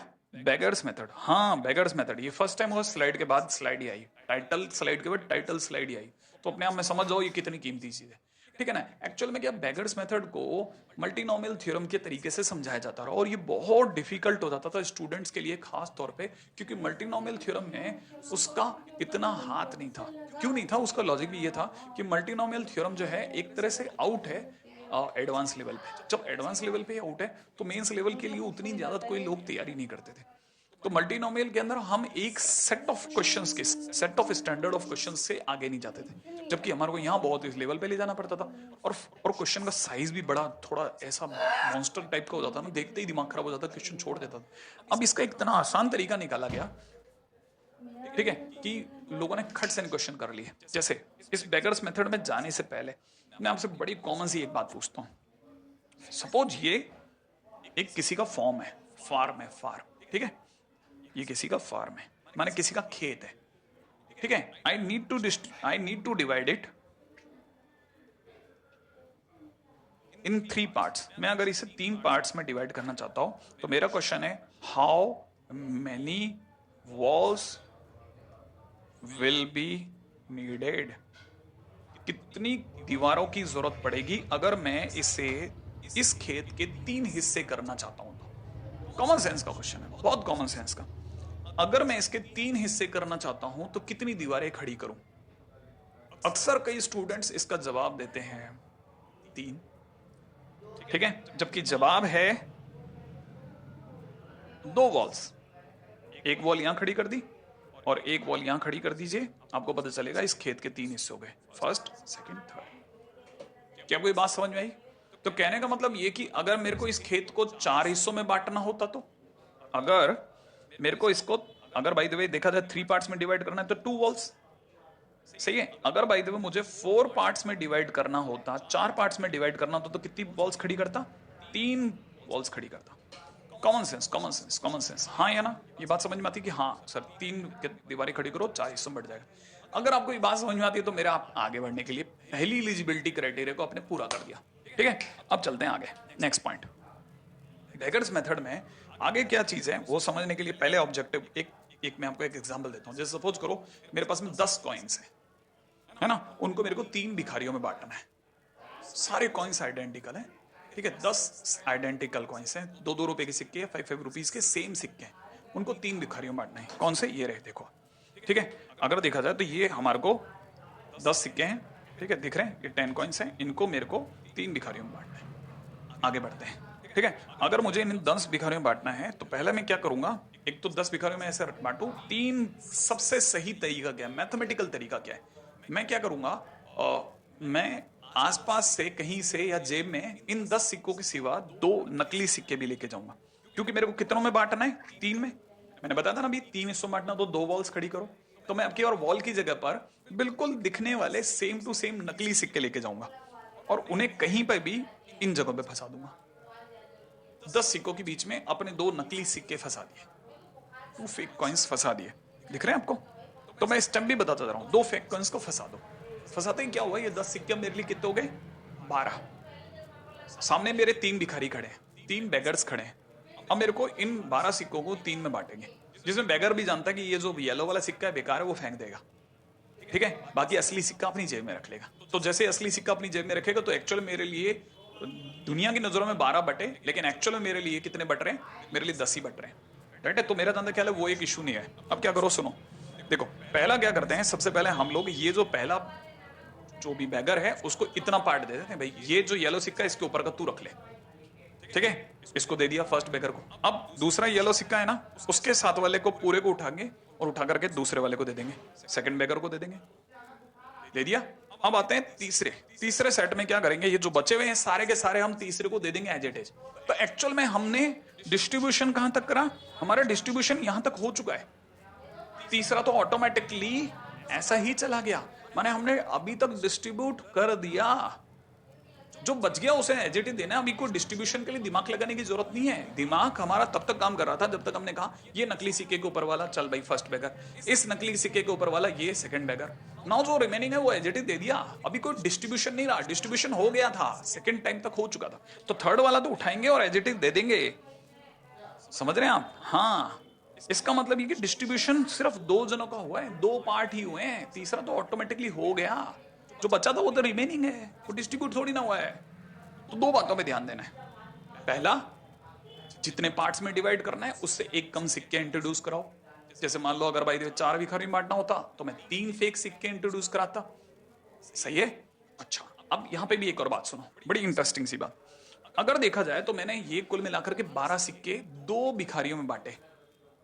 अरे दो बेगर्स में तो बांटे, तीसरा तो फ्री था, ठीक है। तो एक तरह से ये मेरे लिए अगर कोई पूछेगा कि how many ways I have taken to do all this thing, ये अगर भाई भिखारियों में बांटने के लिए मेरे कितने नंबर ऑफ वेज लगे, तो मेरे तरह से आंसर होगा कि number of ways of selecting 2 beggars, क्योंकि मैंने ये सिक्का किसको दूं, चल तेरे को दे देता हूं, ये सिक्का किसको दूं, चल तेरे को दे देता हूं, और तीसरा चल तू ले जा। ऐसे तो होता है ना मेरे दोस्त। तो अगर देखा जाए तो हमने क्या किया, हमने सिलेक्शन जो बेगर्स का करा कब तक करा, फर्स्ट 2 तक, तो रिमेनिंग थर्ड तो एज इट इज दे दिया। तो हमने बेगर्स का सिलेक्शन तो किया ही नहीं ना थर्ड वाले के लिए। तो एक तरह से देखा जाए तो number of ways of selecting 2 beggars for the distribution of 12 coins is 12C2। लेकिन 12C2 अंदर से 10 रियल प्लस 2 फेक C2। अब जरा ध्यान से देखो, ये 2 को क्या मैं 3 - 1 लिख सकता हूं? 3 बेगर्स में बांटना तो 3 - 1, और नीचे वाले 2 को भी क्या मैं 3 - 1 लिख सकता हूं? लिख सकता हूं, सही है। इससे मेरे दिमाग में एक बढ़िया चीज चली, क्या कि अगर बाय द वे 10, अगर 10 ना होकर के n सिक्के होते और सामने p बेगर्स होते, तो n सिक्कों को p बेगर्स में बांटने का तरीका होता n + p - 1 cp - 1। क्या आप ये बात पकड़े? हाँ सर, हाँ सर, ओ गजब, ये बढ़िया चीज है, तो शानदार है। बस आप ऑडियो ऑन रखना, बाकी तो सब कहानियां आपके पकड़ में आ रही है, आपको पता नहीं है। हाँ, अब इसमें एक चोट बताता हूं, इसमें क्या गड़बड़ हो सकती है। गड़बड़ ये हो सकती है, इसका एक सेकंड केस और है, ध्यान से सुनना। ऐसा भी तो हो सकता है कि जब आपके हाथ में जो 10 सिक्के थे और आप जब 2 नकली सिक्के डाल रहे थे, रैंडमली डाल रहे थे, तो बाई चांस जल्दबाजी में वो दोनों सिक्के जो फेक थे, वो दोनों सिक्के गलती से एक साथ चले गए। हाँ, ऐसा भी तो हो सकता है, दोनों सिक्के चिपक गए। अब अगर ऐसा हो गया तो क्या होगा, हम क्या करेंगे, पहले येलो से पहले का जितने भी कॉइन्स हैं वो तो फर्स्ट बेगर को दे देंगे। भाई ये तो जो है ये हम फर्स्ट बेगर को दे देंगे, भाई ढूंढा, इतने सिक्के उठाए, फर्स्ट बेगर को दे दिया। अब जो सेकंड बेगर है उसके हाथ में तो कुछ आया ही नहीं। ऐसा भी तो हो सकता है, हाँ ऐसा हो सकता है। तो कहने का मतलब ये जो सेकंड बेगर है उसके पास में क्या आया, सिर्फ येलो सिक्का, जिसने उसने कहा फेंक दिया और चल दिया। क्या करें, है कि नहीं? और क्या क्या करूं, मैं मर जाऊं? नहीं, कोई बात नहीं, तकदीर है, अगली बार अच्छा मिलेगा, है ना। तो अगर देखा तो फर्स्ट बेगर के पास बढ़िया माल आ गया, सेकंड बेगर के पास कुछ नहीं आया, और तीसरा जो था उसके लिए तो चुनने की जरूरत ही नहीं थी। जीटी उठाया और सारे के सारे सिक्के उठा करके थर्ड बेगर को दे देंगे अपन, है ना मस्त। तो इसका मतलब ये है कि अगर भाई देवे हम ये सारी कहानियां बाजू में चलती आ रही है, ध्यान रखना, जो मैं बोलता जा रहा हूँ सब आप पढ़ सकते हैं रोक करके। तो कहना मतलब ये कि बाकी बचाओ जो भी था हमने अपनी तरफ से थर्ड बेगर को दे दिया, ठीक है। अब इससे एनालाइज करते हैं। अगर भाई देवे एनालाइजेशन पे जाकर देखा जाए तो हमने एक तरह से वही 10 + 2 कॉइन्स को 2 बेगर्स में बांटा, राइट है। तो बांटा तो फिर से हमारे को पता है कि जो नंबर ऑफ वेज होंगे वो अपनी तरफ से कितने होंगे, हमारी तरफ से ये नंबर ऑफ वेज वैसे ही रहेंगे। एक सेकंड, मैं थोड़ा सा आगे आया हूं, मैं इसको थोड़ा करेक्ट कर देता हूं। क्या कि अगर वेज देखा जाए तो distribution of number of veg कितना हो जाएगा, 10 + 3 - 1 C3 - 1। और इससे हमने एक फार्मूला बनाया था n+p-1 c p-1, उस चीज को समझते हैं। मान लो हमारे पास n अलाइक कॉइन्स है और p ग्रुप्स में बांटना है, तो हम क्या करेंगे, कितने लोगों में बांटना है, p ग्रुप्स में, p बेगर्स। अगर मुझे p बेगर्स में भी बांटना है, तो अगर by the way n alike objects को मुझे by the way p beggars में बांटना है, तो मैं क्या करूंगा, p-1 एक कम करके नकली सिक्के इंट्रोड्यूस कराऊंगा, ठीक है ना। जैसे मैं एक कम करके p-1 सिक्के इंट्रोड्यूस कराऊंगा, तो मेरे पास टोटल कितने सिक्के हो जाएंगे, n+p-1। मेरे पास टोटल कितने सिक्के हो जाएंगे, मेरे पास टोटल सिक्के हो जाएंगे n+p-1। क्लियर है? अच्छा, और मैं n+p-1 सिक्कों को कितने लोगों में बांटूंगा, p बैगर्स में, लेकिन चुनूंगा कितनों को, p-1 को। क्यों? क्योंकि आखिरी सेट तो एज इट इज देना है, याद है ना। तो कहने का मतलब ये कि I have to distribute among p-1 people, though I know that I will distribute among p people, but still मुझे तो p-1 लोगों को देना है। जैसे उसमें बटेगा अपना काम हो जाएगा। कहने का मतलब ये कि total number of veg will be n+p-1 c p-1। इसमें वो केस भी शामिल है जब गलती से कोई दो सिक्के चिपक सकते हैं। क्लियर है ना? ऐसा भी केस हो सकता है जिसमें कोई दो सिक्के चिपक जाएं और किसी को कुछ ना मिले, तो हम ऐसे केस में बोलते हैं कि जो हमने डिस्ट्रीब्यूशन किया उसका तरीका था नन, वन और मोर वाला। नन, वन और मोर वाला। कहने का मतलब हो सकता है किसी के हाथ में कुछ ना है, किसी के पास में एक या उससे ज्यादा है, ठीक है। One or more, none, one or मोर वाला केस रहा। हो सकता है किसी हाथ में कुछ भी नहीं है। तो अब जरा क्वेश्चंस पे चलते हैं, देखें हम में से कितने लोग क्लिक कर जाएंगे। Number of ways in which n identical coins can be distributed among p beggars. n सिक्कों को p बेगर्स में बांटना है। क्या किया जाए, सबसे पहले n सिक्कों में p-1 फिक्स सिक्के इंट्रोड्यूस कराए जाए। टोटल सिक्के हो गए n+p-। उन्हें कितनों में बांटना है, p-1 में। क्यों? क्योंकि लास्ट सेट तो एज इट इज दिया जाएगा, तो number of veg will be this one. जब ऐसा करेंगे तो हो सकता है किसी के हाथ में नन भी आए, माने दोनों केस हो सकते हैं, या एक या ज्यादा भी आ सकते हैं। Is it clear? बहुत सिंपल। अच्छा, अब दूसरा, इसी के अंदर दूसरा के टाइटल सुनो, number of ways in which n identical coins can be distributed among p beggars such that each can receive at least one coin। अब यहां ध्यान से सुनना, वापस एक नई कहानी सुनो, ठीक है। हमारे पास में n कॉइन्स हैं, ठीक है, n कॉइन्स हैं। सामने कितने बेगर्स हैं, p बेगर्स हैं, ठीक है, p बेगर्स हैं। सबको एटलीस्ट वन कॉइन तो चाहिए ही चाहिए, चाहिए ही। अगर सबको कम से कम एक सिक्का देना है तो आप एक काम करेंगे। अभी हमारे हाथ में n कॉइन्स हैं, सामने जैसे सामने p भी खड़े हैं, तो हम क्या करेंगे, सबसे पहले सबको एक एक सिक्का देना चालू कर दें। एक एक सिक्का दिया तो हमारे को पता चला हमने p कॉइन्स पहले दे दिए, पहले ही दे दो। क्या करो, एक एक सिक्का पहले बांट दो आप। अब कोई भिखारी ये नहीं कह सकता कि मुझे एक सिक्का नहीं मिला, सबको एक एक एक सिक्का बांट दिया। अब आपके पास में रिमेनिंग कितने रह गए वो गिनो आप। जो रिमेनिंग कॉइन्स हैं, तो आपको पता चलेगा कि आपके पास में रिमेनिंग कॉइन्स जो रहे वो n, ठीक है, n से, और आपने क्या किया, उसमें से p कम हो गए, n-p रिमेन रह गए। क्यों? क्योंकि आपने एक एक बांट दिया तो p सिक्के तो कम हो गए। तो आपके पास टोटल कॉइन कितने हैं, आपके पास अब टोटल कॉइन n-p है। अब आपने क्या किया, अब आपने ये पहला पॉइंट समझना, फर्स्ट आपने एक एक कॉइन बांट दिया, सेकंड आपके पास रिमेनिंग कॉइन रह गए n-p, third now introduce p-1 fake coins. हाँ, अब सिक्के अड़ाओ आप सब नकली वाले। जैसे ही आपने n-p सिक्कों में p-1 अपने नकली सिक्के डाले, टोटल सिक्के हो गए n-p प्लस p-1। और अब आप वापस वही खेल चालू कर दो। क्या हो, चलो सामने खड़े हो जाओ, हम बांटेंगे। फिर आपने वही पहला वाला सिक्का येलो के ऊपर वाला सबको दे दिया, दूसरे वाले येलो के ऊपर का सबको दे दिया, तीसरे वाले येलो के बीच का सबको सब दे दिया, ऐसे अब बांटते चले गए। तो टोटल आपने p-1 भिखारियों के बीच में बांट दिया। इतनी तरीके से हो सकता है किसी के पास में कुछ नहीं आया, लेकिन जिसके पास में 0 कॉइन आया वो ये नहीं कह सकता कि आपने उसे कुछ नहीं दिया। क्यों? क्योंकि आप एक एक सिक्का पहले दे चुके थे। तो दुनिया की नजरों में आप एटलीस्ट 1 कॉइन तो बांट चुके हो। तो जब भी आपसे क्वेश्चन वाला ये कहेगा कि कम से कम सबके पास में एक एक सिक्का आना चाहिए, तो उसका तरीका होगा पहले आप एक एक सिक्का बांट करके n माइनस पी सिक्के रख लो, फिर उसमें p-1 फेक सिक्के इंट्रोड्यूस कराओ।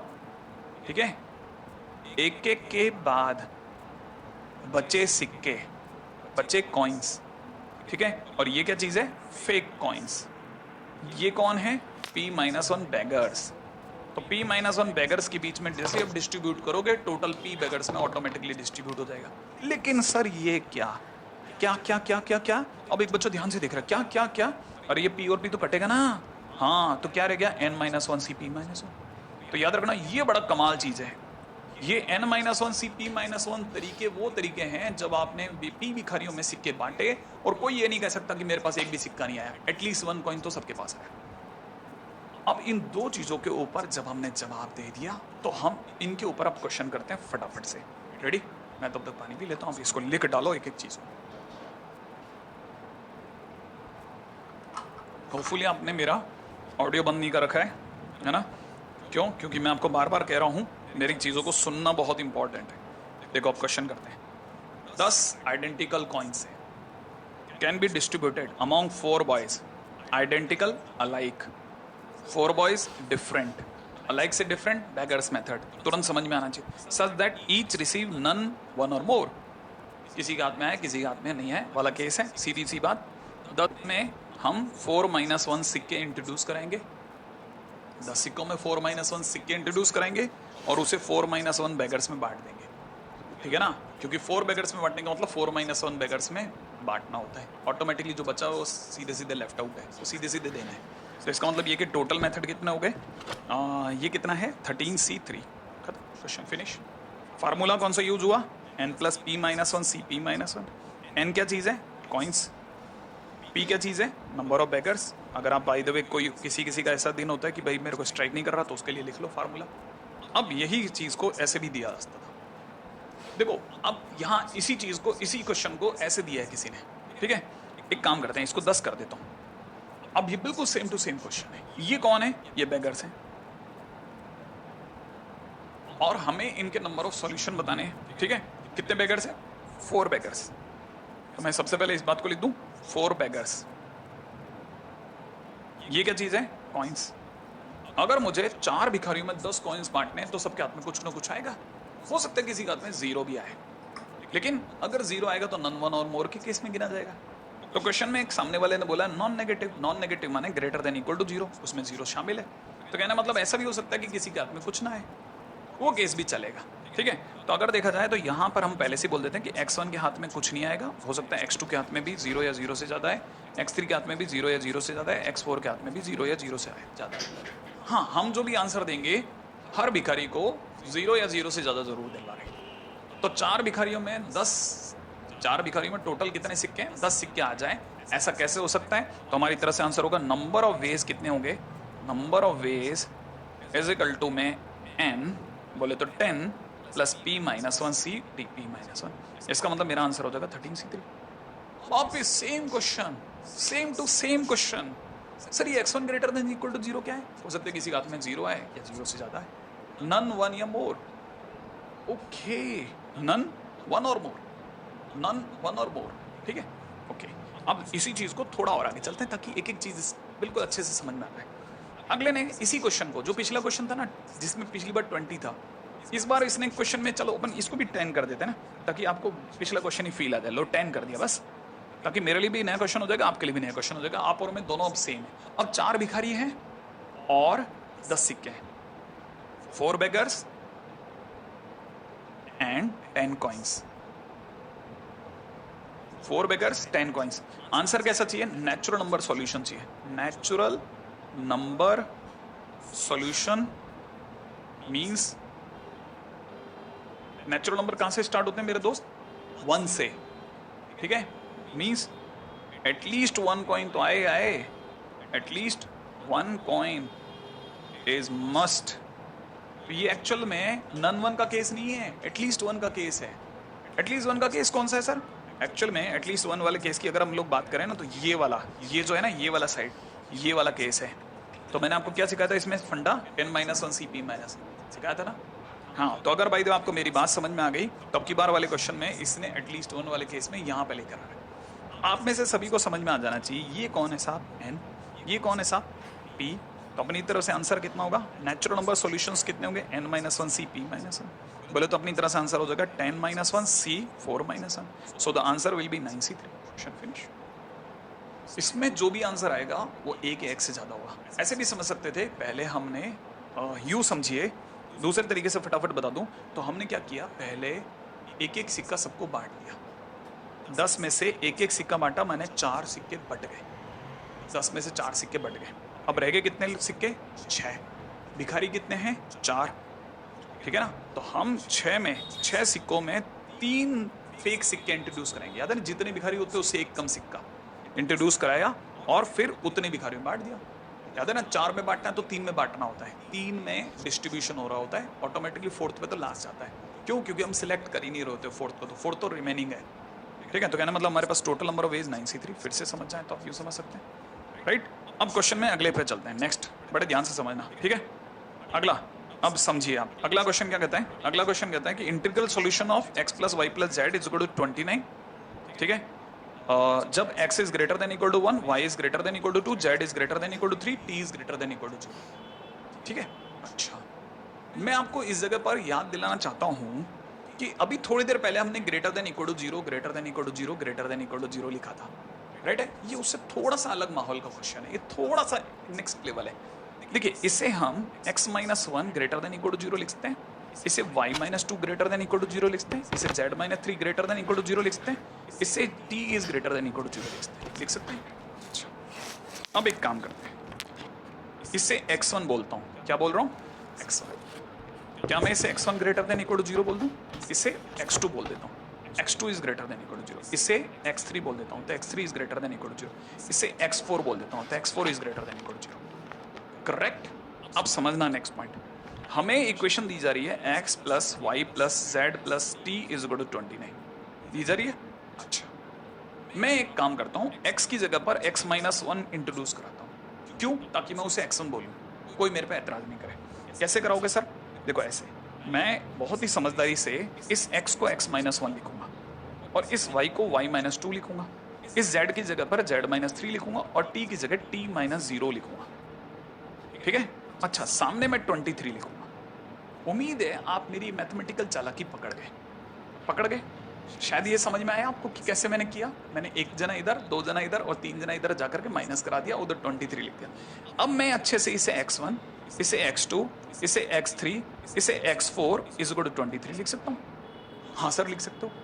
और अब जब भी मैं आंसर दूंगा ग्रेटर देन इक्वल टू 0 का, तो ग्रेटर देन इक्वल टू 0 माने 0 या ज्यादा, माने जैसे ही मैं x1 की बात करूंगा, x1 0 या 0 से ज्यादा है, माने मेरे लिए एक तरह से सॉल्यूशन नन 1 और मोर के सॉल्यूशन है, 1 और मोर वाले सॉल्यूशन, क्लियर। तो अगर देखा जाए 4 भिखारियों में 30 सिक्के बांटने, नन 1 और मोर वाले सॉल्यूशन लाने, तो 23 + 4 - 1 c 4 - 1 मेरा आंसर हो जाएगा। माने मेरा आंसर होगा 26c3। कितना सिंपल तरीका है, मतलब मैं इस क्वेश्चन को कर सकता हूं, डुएबल क्वेश्चन है, ये एक अलग तरह का क्वेश्चन है, ठीक है। हालांकि मैंने आप में से कई लोगों के लिए थोड़ा सा चालाकी से इसको थोड़ा डिफिकल्ट लेवल पे ले गया, लेकिन ये सब मस्त था, ठीक है। अब अगले क्वेश्चन पे बात करते हैं। ये देखिए, ये बड़ा प्यारा क्वेश्चन है। अब की बार 3 चीजों का सम 10 या 10 से कम रखना है और आंसर हमारे को चाहिए नॉन नेगेटिव। नॉन नेगेटिव माने ग्रेटर देन इक्वल टू 0 वाले। ग्रेटर देन इक्वल टू 0 का मतलब सुनते ही दिमाग में आ चाहिए नन, 1 और मोर टाइप क्वेश्चन, ठीक है। अच्छा, लेकिन हमारे लिए जितने भी तरीके होते हैं उसमें इक्वल टू, ये first time less than equal to पाया, तो जब लेस देन इक्वल टू तब क्या करना है। अब की बार ये तो डाउट नहीं है, 3 बेगर्स हैं, लेकिन 3 बेगर्स में सिक्के बटने चाहिए 10 या उससे कम। इसे कैसे पढ़ेंगे, 3 बेगर्स हैं, उनमें 10 या 10 से कम भी सिक्के चलेंगे। 10 भी बढ़ सकते हैं, 10 से कम भी बढ़ सकते हैं, ठीक है ना। तो देखिए, तरीके 2 हैं। पहला तरीका, हमारे को यहाँ एक बड़ी इंटरेस्टिंग चालाकी करेंगे हम लोग। हम क्या करेंगे, यहाँ पर आकर के एक अपना खुद का एक पर्सनल भिखारी एंट्री कराएंगे, पर्सनल भिखारी की एंट्री कराएंगे। ये 3 भिखारी तो सरकारी हैं, ये 3 भिखारी तो सरकारी हैं। 3 भिखारी कौन कौन से, x + y + z, ये तो अपने सरकार के थे। एक हमने अपना भिखारी भी डाला, ठीक है। तो भिखारी जैसा दिखाने के लिए उसे भी येलो रखते हैं। ये पर्सनल भिखारी है, टी अपना खुद का भिखारी है। 4 भिखारी, 3 भिखारी पहले से खड़े थे, अपना वाला आदमी पीछे जाके खड़ा हो गया भिखारी बन करके, वो भी हाथ ला दो, और हम 10 सिक्के लेके जा रहे हैं। ठीक है, तो हम इनमें जब भी बांटेंगे 10 सिक्के बांटेंगे। मान लो हमने भिखारी को, अपने भिखारी को 0 सिक्के दिए। कितने दिए? 0 दिए। तो उस समय पर x plus y plus z के हाथों में कितने सिक्के पहुंच गए? 10, पूरे 10 पहुंच गए। और हो सकता है जिस दिन हमने इसको 1 सिक्का दे दिया, कि अपने वाले भिखारी को 1 सिक्के दे दिए, उस दिन तीनों भिखारियों के पास कुल मिलाकर के कितने सिक्के गए? 9। और अगर 9 जाएंगे तो x plus y plus z equal to 9 इसको सेटिस्फाई कर जाएगा। क्योंकि अगर देखा जाए तो इसका मतलब यही तो है, x plus y plus z is equal to 9 का मतलब 10 से कम आंसर भी चलेगा। सही है ना? तो कहने मतलब हम जितना टी को बढ़ाते जाएंगे, x plus y plus z की ओवरऑल फाइनल वैल्यू उससे कम आती रहेगी। तो कहने मतलब ये तरीका काम कर जाएगा। तो पर्सनल भिखारी का स्कीम बहुत शानदार है। अब समझो, है ना? तो अब यहाँ पे ध्यान रखना, मैंने ये फंडा तो सिखा दिया, मैं इसको भी लिख देता हूँ, ये अपना पर्सनल भिखारी। क्या आपको ये बात समझ में आई? एक पर्सनल भिखारी इंट्रोड्यूस कराओ। अब जैसे ही आप पर्सनल भिखारी इंट्रोड्यूस कराओगे, आपके पास में टोटल बेगर्स हो गए 4, सिक्के हैं 10, तो टोटल वेज हो जाएंगे 10 प्लस 4 माइनस 1 सी 4 माइनस 1, क्योंकि नॉन नेगेटिव चाहिए तो कोई इशू नहीं। ठीक है, ये तो कब आंसर आएगा? जब नॉन नेगेटिव सॉल्यूशन चाहिए तब। तो हमारा आंसर हो जाएगा 13C3। ठीक है, उम्मीद है यहाँ तक की बातें आपको पकड़ में आ रही होगी जबरदस्त तरीके से। ठीक है, आगे बढ़ते हैं। नेक्स्ट, अगला क्वेश्चन आपके लिए, फटाफट करिए। ठीक है, आप में से कितने लोग कर लेंगे फटाफट? लेस देन इक्वल टू 6 है, नॉन नेगेटिव इंटीग्रल सॉल्यूशन चाहिए। क्या कहते हो आप लोग? हाँ करो करो, क्या करोगे? Non negative less than equal to 0 सुनते ही पर्सनल भिखारी जिंदाबाद। पर्सनल भिखारी डालो। बोलो क्या करूं? x plus y plus z plus t is equal to 6। सही है, तो एक तरह से 6 plus 4 minus 1 C 4 minus 1 is my answer. तो कहने मतलब आंसर इज 9C3। क्या आपको ये बात समझ में आई? कितना मस्त है, सोचो, ये बेगर्स मेथड अपने आप में सुपर्ब टाइटल है, सुपर्ब टाइटल। अब देखिए, इसी में खतरा कब होता? जब उसने लेस देन इक्वल टू ना बोल करके लेस देन 6 बोल दिया होता। तो अब क्या? अब पर्सनल भिखारी, लेस देन का नाम सुनते ही पर्सनल भिखारी डलेगा। अगर बाय द वे पर्सनल भिखारी डलेगा तो कैसे होगा जरा सुनो। अब की बार हमारे को हर हालत में तीनों भिखारियों के हाथ में 6 से कम सिक्के चाहिए। तो हम x plus y plus z plus t is equal to 6 लिख रहे हैं, लेकिन साथ में बाजू में दुनिया को बता रहे हैं कि टी माने जो हमारा भिखारी है वो हमेशा 1 या ज्यादा सिक्के रखेगा। जैसे मान लो हमने अपने भिखारी को, अपने पर्सनल भिखारी को 1 सिक्का दे दिया, इसका मतलब x plus y plus z के पास कितने गए? 5। 5 6 से छोटा होता ही है। अगर भाई आपने 2 सिक्के दे दिए तो x plus y plus z के पास में कितने सिक्के गए? 4, क्योंकि आपने अपने वाले आदमी को 2 दे दिए।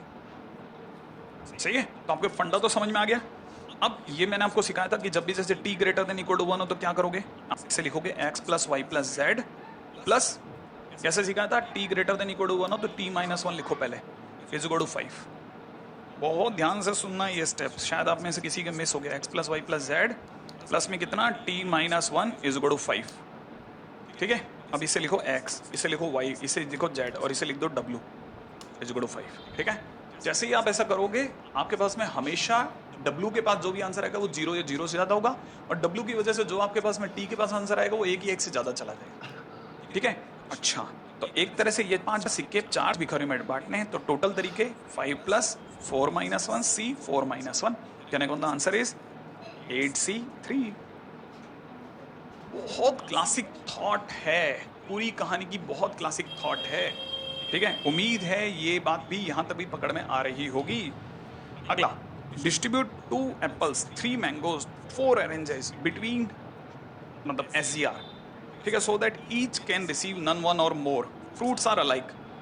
ओके, माने ये अलाइक चीजें हैं और इसको हमको डिफरेंट में बांटना है। ठीक है ना भाई, डिफरेंट लोगों में बांटना है। ओके, अगर भाई मेरे को अलाइक को डिफरेंट बांटना है, बेगर्स मेथड ही लगेगा, सिवाय उसके कुछ लग नहीं सकता। तो जब मैं 2 एप्पल्स को बांट रहा हूँ, पहले मैं 2 एप्पल बांटूंगा, तो एक तरह से मुझे S plus Z plus R मिला करके 2 लाना है। 3 भिखारियों में 2 चीजें बांटनी है। ठीक है, फिर ठीक है, देन अब मैं किसको बांटूंगा? 3 मैंगोज को। तो S plus Z plus R के अंदर 3 मैंगोज बांटने, फिर then S plus Z plus R के बीच में मुझे 4 ऑरेंजेस बांटने। ओके, फिर कुछ नहीं। देखो, अगर भाई मुझे इनके बीच में 2 बांटना है तो क्या तरीका रहेगा?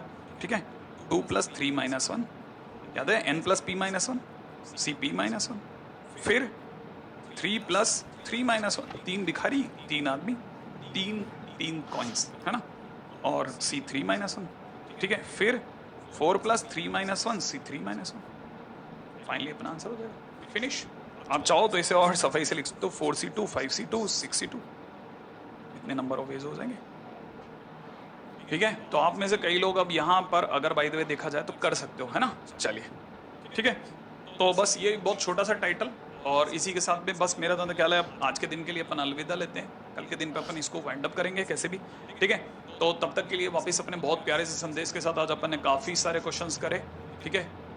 याद रखना है, माता पिता से खूब सम्मान पाना है, कोशिशें तो जारी रहे, भाई बहनों से प्यार मोहब्बत चलती रहे, नोक झोंक से बचें, मास्क अवश्य पहने, हिंसा से बचना है, ठीक है। जय हिंद।